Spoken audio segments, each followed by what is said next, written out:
Ecolabel certifikaci jsme si vybrali protože je transparentní, je důvěryhodná a je podporována Evropskou komisí.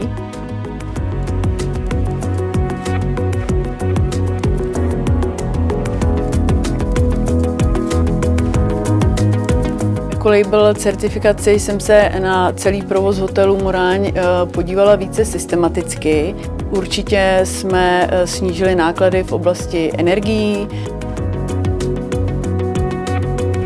Jednoznačně reakce byla pozitivní, všichni byli rádi a zpětné vazby jsou takové, že hosté říkají, že z pobytu v hotelu Moraň mají lepší pocit, protože vědí, že to má smysl. A my jsme tím důkazem v tom směru, že náš hotel je v centru Prahy, je umístěn v historické budově a bez větších investic jsme dokázali naplnit kritéria.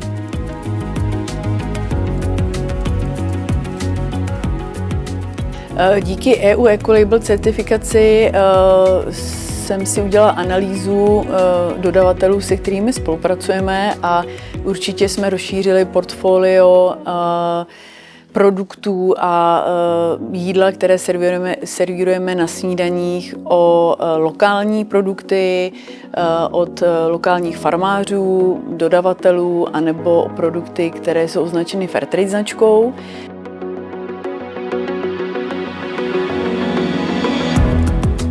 A z mého pohledu to není jenom certifikace udržitelnosti, ale je to nástroj, který snižuje náklady, zvyšuje důvěru zákazníka, otevírá nové obchodní příležitosti a zvyšuje konkurenceschopnost hotelu.